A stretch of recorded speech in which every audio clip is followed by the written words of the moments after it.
చిన్న చిన్న సినిమాలే పెద్ద పెద్ద విజయాలు అందుకుంటున్న రోజులివి. ఈ నేపథ్యంలోనే మస్తు షేడ్స్ ఉన్నాయిరా సినిమా ప్రేక్షకుల ముందుకొచ్చింది. కమేడియన్ అభినవ్ గోమట్ట ప్రధాన పాత్రలో నటించిన మస్తు షేడ్స్ ఉన్నాయిరా సినిమా ఎలా ఉందో ఈ రివ్యూలో చూద్దాం. ఈ సినిమా కథ విషయానికి వస్తే, మనోహర్ ఓ సాధారణ పెయింటర్. అతని ఫ్రెండ్ శివ ఇక మనోహర్ లైఫ్లో సెటిల్ కాలేదన్న కారణంతో పెళ్లి పీటలపై నుండి పెళ్లి కూతురు లేచిపోతుంది. దీంతో మనోహర్ పెళ్లి ఆగిపోతుంది. ఆ కసితో మనోహర్ ఫోటోషాప్ నేర్చుకొని ఫ్లెక్స్ డిజైనింగ్ యూనిట్ సొంతంగా పెట్టుకోవాలని డిసైడ్ అవుతాడు. ఈ ప్రయాణంలో అతనికి ఉమాదేవి పరిచయం అవుతుంది. అసలు ఫోటోషాప్ కూడా రాని, చేతిలో ఒక్క రూపాయి కూడా లేని మనోహర్ ఈ ప్రయాణంలో ఎలా విజయం సాధించాడు, అతనికి ఎలాంటి సమస్యలు ఎదురయ్యాయి, వాటిని మనోహర్ ఎలా దాటగలిగాడు అన్నదే ఈ సినిమా కథ. ఇక విశ్లేషణ విషయానికి వస్తే, ఓ చిన్న పాయింట్, దాని చుట్టూ ఓ బలమైన ఎమోషన్, మంచి నటీనటులు, అద్భుతమైన టెక్నికల్ టీం. ఈ రోజుల్లో ఓ చిన్న సినిమా విజయం సాధించడానికి ఇవి ఉంటే చాలు. ఇప్పుడు ట్రెండ్ కూడా ఇదే. ఈ ధైర్యంతోనే తెరకెక్కించిన చిత్రం మస్తు షేడ్స్ ఉన్నాయిరా. అయితే ఈ ప్రయత్నంలో చిత్ర యూనిట్ కొంతమేర మాత్రమే సక్సెస్ అయింది. ముఖ్యంగా ప్రొడక్షన్ వాల్యూస్ తీసికట్టుగా ఉండడం ఈ సినిమాకి అతిపెద్ద మైనస్. కాకుంటే కథ పరంగా బెస్ట్ హోంవర్క్ జరగడం మస్తు షేడ్స్ ఉన్నాయిరా మూవీకి పెద్ద ప్లస్ అయ్యింది. మస్తు షేడ్స్ ఉన్నాయిరా మొదటి భాగం చాలా భారంగానే మొదలవుతుంది.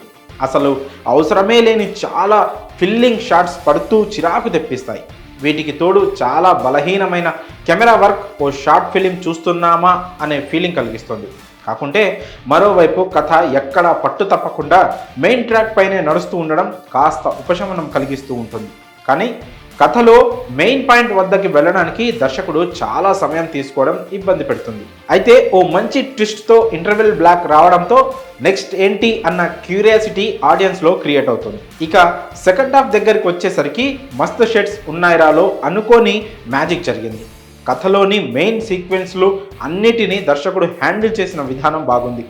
కథ ఒక న్యాచురల్ ఫ్లోలో వెళుతూ ఉండడంతో అందులో నుండే మంచి ఫన్ కూడా జనరేట్ అయింది. అనూహ్యంగా సెకండ్ హాఫ్లో టెక్నికల్ వర్క్ కూడా చాలా మెరుగవ్వడం ఈ చిత్రానికి కలిసి వచ్చింది. ఇక ప్రీ క్లైమాక్స్ నుండి క్లైమాక్స్ వరకు కాస్త ఇంట్రెస్టింగ్గా సాగడంతో మస్తు షేడ్స్ ఉన్నాయిరా కొంతమేర గట్టెక్కేసింది. ఉన్న అతి తక్కువ వనరులను ఉపయోగించుకుంటూ ఈ మాత్రం మూవీ తీశారంటే మంచి విషయం అని చెప్పుకోవాలి. ఇక నటీనటులు, టెక్నికల్ టీం విభాగానికి వస్తే, అభినవ్ గోమటం ఓ టిపికల్ డైలాగ్ డెలివరీ ఉన్న బెస్ట్ యాక్టర్. ఇలాంటి నటుడు హీరోగా చేస్తే ఎక్కువ స్క్రీన్ స్పేస్ దొరుకుద్ది. అప్పుడు ఆటోమేటిక్గా ఆడియన్స్ ఆ పాత్రకి కనెక్ట్ అయిపోతారు. మస్తు షేడ్స్ ఉన్నాయిరాలో ఈ మ్యాజిక్కే జరిగింది. అభినవ్ న్యాచురల్ పర్ఫార్మెన్స్తో అదరగొట్టేశాడు. ఇక హీరోయిన్ వైశాలి రాజ్ పర్వాలేదనిపించుకుంది. ఇక అలీ రజా ఆకట్టుకున్నాడు. మిగతా నటీనటులు జస్ట్ ఓకే. ఇక technical team and production values పరంగా మాత్రం మస్తు షేడ్స్ ఉన్నాయిరా ఓ బ్యాడ్ మూవీ.